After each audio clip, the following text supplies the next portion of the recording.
Bonsoir à toutes et à tous et bienvenue sur la chaîne les gars. Réponse à la FAQ du match après Brest. Et j'ai l'impression que c'était il y a une éternité ce match. Mais voilà, le retard, le timing. D'ailleurs elle va sortir vachement tard la vidéo. Mais on s'en fout. Est-ce que c'est important l'heure à laquelle les vidéos elles sortent? Non. Le plus important c'est la passion qu'on met à la regarder cette vidéo. Donc je compte sur vous pour la passion. Likez, partagez et abonnez-vous.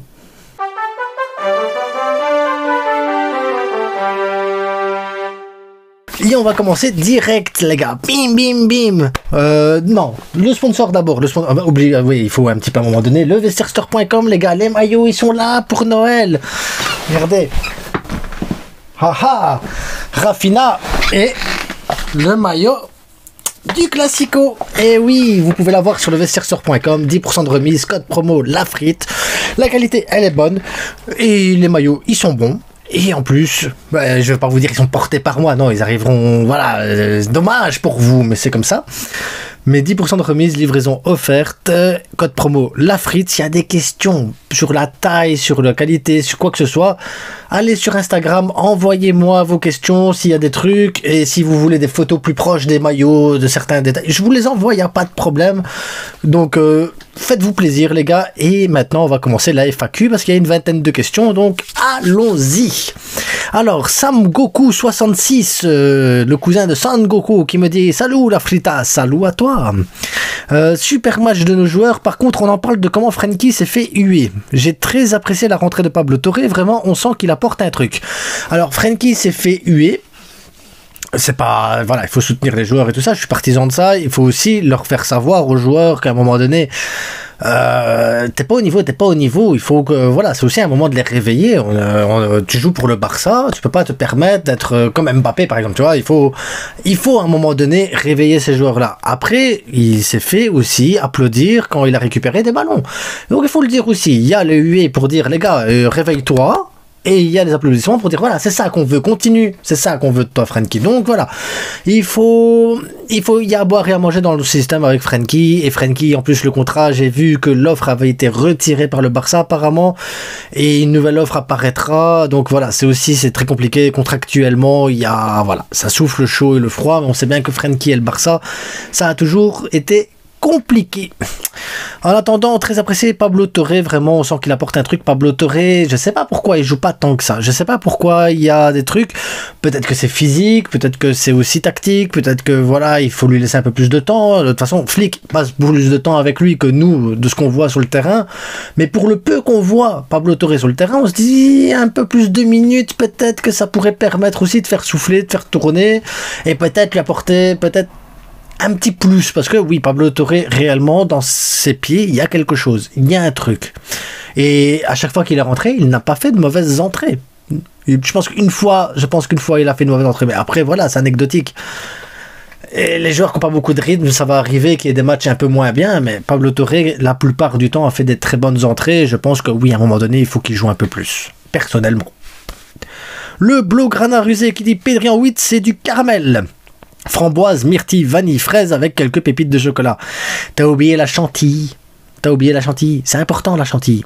Parce que sans la chantilly, tout ça ne marie pas bien. Mais ouais, Pedri les gars, Pedri il est trop fort. Et il y a des gens qui voulaient le vendre. Et un truc de fou. De fou. Alassane 19 qui dit salut la frite, ne trouves-tu pas que Flick doit donner un peu de minutes à Pablo Torre? Voilà, on vient de le dire. Oui. Credo qui dit Real, année blanche, Barça, triplé de points. D'ailleurs, si le Real fait une saison blanche, le titre de ma vidéo fin de saison, ça sera une saison blanche pour la Maison Blanche. Ah, le titre, je l'ai là, ça fait 2 ans que je l'ai là, ça fait 2 ans que je me dis, il faut que je la sorte à un moment donné, et à chaque fois, ils gagnent des trucs bizarres, eux aussi. Ils sont chiants. Mais ouais, non, le Real, il faut qu'il perde. Un Credo, d'ailleurs, qui a fait la souscription à la chaîne, qui est abonné à la chaîne en souscription. Donc, si vous aussi, comme Credo, vous voulez souscrire à la chaîne et participer un peu à l'aide financière de la chaîne, ben, avec grand plaisir, faites-le. C'est pas obligatoire, hein, mais faites-le. Vous aurez votre nom et tout, les gens qui souscrivent. D'ailleurs, j'ai dit que j'allais mettre la photo aussi des abonnés directement dans le générique de fin. C'est pas encore fait. J'y travaille une chose à la fois. Mais voilà, si vous voulez, mais faites-le. Ça soutient la chaîne et ça fait plaisir. Et d'ailleurs, merci à toi, Credo. Alors, Paul Anga R4W qui dit: qu'est-ce qu'on peut changer selon toi dans cet effectif? S'il faut recruter selon toi, quel serait le poste prioritaire? Ben, prioritaire, je te dirais un défenseur droit qui peut jouer aussi à gauche. Tu sais, un style Cancelo, tu vois, qui peut jouer à droite et à gauche, qui peut t'apporter offensivement, tactiquement et techniquement.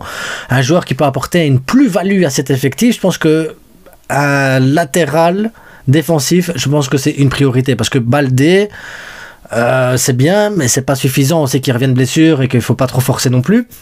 Alex Vaillé, il est en prêt. Je sais pas si quand il va revenir, ils vont le garder ou pas. Parce que voilà, peut-être qu'ils vont se dire, non, il a fait une super saison, il vaut peut-être 15-20 millions, et on a peut-être besoin de ces 15-20 millions. C'est possible aussi avec le Barça, on sait jamais. Donc voilà, il y a ce poste-là, et s'il y a un autre poste, le poste de numéro 9 aussi, parce que c'est compliqué. Et ici, on doit encore parler d'un autre poste, le poste de remplaçant de Lamine Yamal. Donc il faudrait un gars qui sait jouer à gauche pour apporter une plus-value à gauche, mais qui ait la possibilité de jouer à droite et d'apporter la même chose à droite.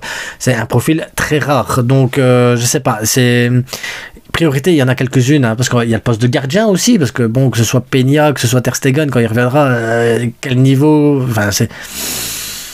Le Barça a beaucoup de manquements, les gars. Il y a beaucoup de postes prioritaires qu'on doit voir, et il y a beaucoup de... Voilà, on a un effectif qui est excellent. Qualitativement, on a 11 joueurs de haute qualité. On peut même aller jusqu'à 13, 14 joueurs, mais la réalité, c'est que si tu vas avoir une équipe compétitive, tu dois avoir 17, 18 joueurs de haut niveau. On n'y est pas encore. Mais ça progresse. Pas mal le match de Gérard Assassin. Gérard Assassin, c'est fini, les gars. C'est GG. GG, il est trop fort, notre GG. D'ailleurs, j'ai dit une connerie. Au débrief la dernière fois. Il a 17, 18 ans et tout. Non, il a 21 ans, le GG, je pense. Je pense qu'officiellement, il a 21 ans. Je m'attendais pas à ce qu'il ait cet âge-là, moi, Gérard. Si je tape Gérard Martin... Alors, ouais, parce que j'ai pas lu les questions avant, donc je le fais là, à l'arrache avec vous.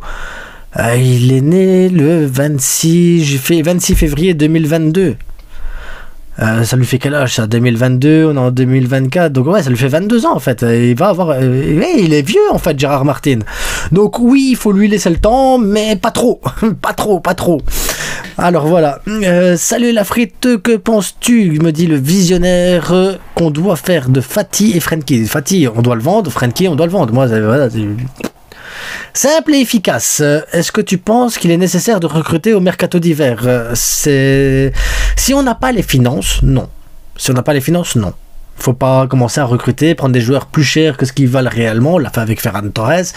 On est là avec Ferran Torres. Moi, j'aime bien Ferran, hein, mais il vaut pas 60 millions. Donc, et c'est ça qui va se passer, c'est que si tu vas recruter au mercato d'hiver, les joueurs sont toujours plus chers au mercato d'hiver. Et ça pourrait nous empêcher de recruter au mercato d'été. Donc non, financièrement c'est compliqué, il faut pas le faire. Je pense que Flick vise la finale de Ligue des Champions et veut effacer cette mauvaise facette qu'on a avec le Barça en Europe. On voit maintenant qu'on instaure la peur chez nos adversaires, ce qui avait disparu ces dernières années. Mais je pense que de toute façon, à partir du moment où tu es entraîneur du Barça, à partir du moment où tu es joueur au Barça, à partir du moment où tu es supporter du Barça et que tu es fan du Barça, le seul objectif que tu as, et c'est le seul vrai objectif que tu dois avoir, c'est de jouer toutes les compétitions à 200% et d'aller le plus loin possible. Maintenant, on sait qu'il y a une réalité dans l'effectif, qu'il y a une réalité financière, qu'il y a une réalité qualitative aussi à un moment donné, et on sait qu'on ne pourra pas tout le faire. Mais l'objectif reste de toute façon, quoi qu'il arrive, identique. C'est aller chercher la finale de Ligue des Champions. C'est chercher la Liga, chercher la Coupe du Roi, chercher la Super Coupe d'Espagne. Tous les objectifs doivent être atteints. C'est le seul objectif qu'on doit avoir, c'est d'atteindre tous les objectifs. C'est tout. Donc oui, mais Flick il l'a mis sur le calendrier Ligue des Champions, mais on doit tous le faire. Tous. Andrea Sapou qui dit salut la frite, comment allez-vous? Mais je vais très bien, et vous-même, comment allez-vous? Pensez-vous qu'il y a un milieu meilleur que Pedri actuellement? Non, non. Qui peut être meilleur que Pedri? Le seul milieu vraiment que tu pourrais dire, bah, il s'assoit à la table, et encore, il s'assoit à la table. Pedri, les 2 tables au-dessus, il regarde comme ça les gens. T'as Bellingham qui est pas mauvais du tout. Je sais qu'en ce moment c'est un peu compliqué, mais il est pas mauvais du tout. C'est un très très fort. Il est très très fort, Bellingham. J'aime vraiment bien Bellingham. Et t'as Moussiala aussi qui est très très très très très fort aussi. Donc, mais après, est-ce qu'ils sont meilleurs que Pedri actuellement? Non, non, non. Il y a Pedri, puis je pense qu'il y a les deux là. Et après, il y en a d'autres. Mais non, et Gavi, attendez, Gavi, il est en train de revenir là, parce que les gens ils disent, ah, j'ai vu des tweets, Gavi devient meilleur qu'avant sa blessure et tout. Il n'est pas encore à 100% le Gavi, les gars. Attendez qu'il revienne. Parce que quand Gavi va revenir à 100%, on pourra mettre Gavi et Pedri à la même table, direct. Tous les deux à la même table. Casado dans un an, pareil. Est-ce que je suis le seul à trouver ce match pas rassurant? Non, il y a eu des problèmes. Moi, je trouve qu'offensivement, il n'y a pas eu assez de verticalité. On a joué trop latéralement. Je pense aussi qu'on on utilise mal l'axe. Je pense qu'il n'y a pas suffisamment d'appels. Je pense que défensivement, on doit mixer un peu plus le hors-jeu, le non hors-jeu. Il y a des fois un peu trop de contrôle et des fois pas assez de folie. Je trouve qu'offensivement, on fait pas suffisamment de différence en 1 contre 1, qu'il n'y a pas suffisamment de mouvement dans les appels dans la profondeur, et quand il y a des appels dans la profondeur, ils sont pas suffisamment servis. Donc non, rassurant, j'ai envie de te dire, oui, c'est rassurant, tu gagnes 3-0. Est-ce qu'il y a encore des choses à améliorer? Oui, clairement, il y a encore des choses à améliorer, mais c'est rassurant aussi de te dire, tu gagnes 3-0, tu fais pas un match dégueulasse, au contraire, hein, tu fais un match maîtrisé quand même. Et tu arrives encore à trouver des axes d'amélioration. Tu te dis, il y a ça qui peut améliorer, ça peut être amélioré. Tu peux améliorer le contre-pressing, tu peux améliorer certaines phases de jeu, les sorties de balles, il y a 2-3 trucs que tu peux revoir aussi. Et quand tu te dis, mais oui, tu écrases l'adversaire, tu as encore des axes d'amélioration, ça veut dire que tu peux encore aller chercher plus loin. Tu peux encore améliorer le truc. C'est-à-dire qu'on est loin du potentiel maximum que cette équipe peut donner. C'est pas comme Liverpool-Real Madrid, j'ai regardé le match, et je me dis, Liverpool, j'ai pas l'impression qu'ils peuvent aller plus loin. Ils sont très forts. Je pense que c'est l'une des meilleures équipes d'Europe, peut-être avec le Barça, mais là, Liverpool est à son prime, là, vraiment. J'ai pas l'impression qu'ils peuvent aller plus loin. J'ai pas l'impression qu'ils ont d'axes d'amélioration. J'ai pas l'impression qu'ils peuvent encore chercher plus de trucs, ou alors c'est minime. Que le Barça, j'ai l'impression qu'il y a encore un potentiel de malade à aller chercher derrière. Et c'est ce potentiel-là qui est intéressant. Donc, oui, pas rassurant, non, mais est-ce qu'il y a des choses? Oui, il y a des choses à dire. Ne trouves-tu pas que Fermin doit beaucoup améliorer son jeu de passe? Je le trouve trop brouillon. Alors, il a toujours été trop brouillon, Fermin. C'est pour ça que le poste de numéro 10, c'est trop technique pour moi, pour Fermin Lopez. Mais par contre, demi-espace gauche à la Rafinha, où il peut prendre la profondeur, tirer et tout ça, je pense que Fermin Lopez peut le faire. N'oubliez pas que Fermin, il est jeune.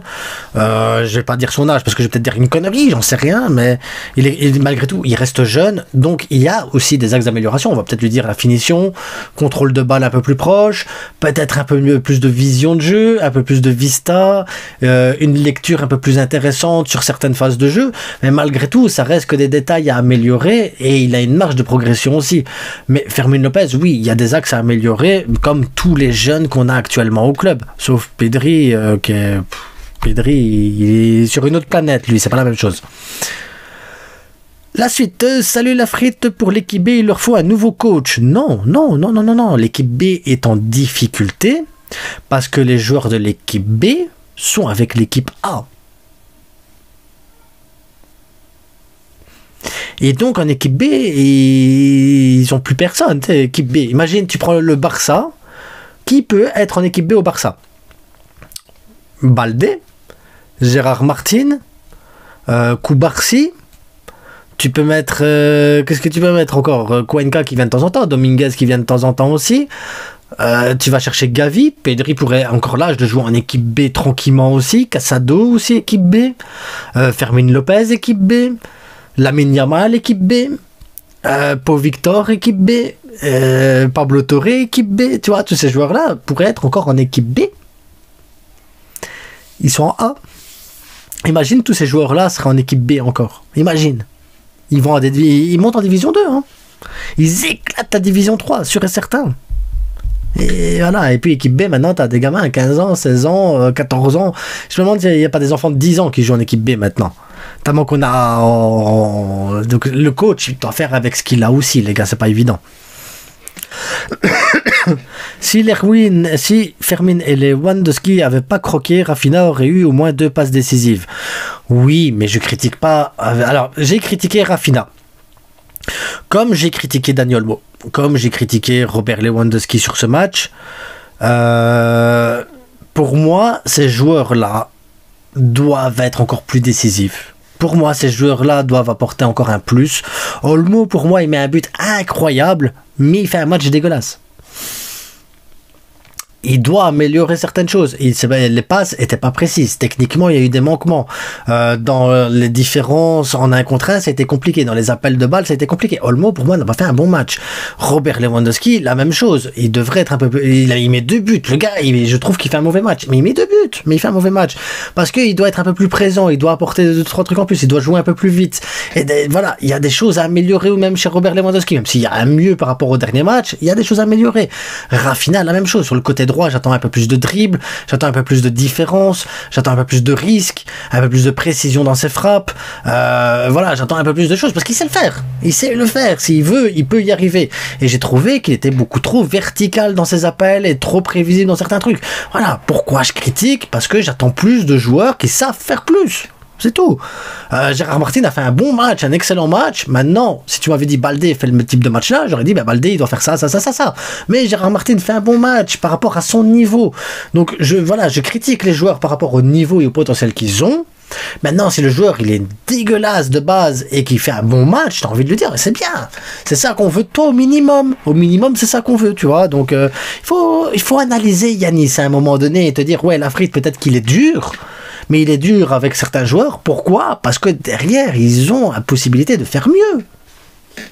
Et si toi, tu es satisfait d'un Rafinha comme ça, c'est que tu n'aimes pas Rafinha au final, Yanis. Et ton problème à toi, c'est que tu ne l'aimes pas. La vérité, tu n'aimes pas Rafinha, c'est tout. J'ai découvert ton problème. Tu insistes sur Rafinha parce que mais c'est parce que tu vois pas son potentiel réel. C'est tout, je comprends. Rafinha à droite, il fait quand même un gros match. Non, Yanis, non, il fait un bon match, mais c'est pas suffisant. Voilà. Et si toi t'es satisfait, c'est que t'aimes pas Rafinha. Voilà, Yanis, c'est dit maintenant, je te l'ai dit en face. En plus, j'ai le maillot de Rafinha là. T'as vu?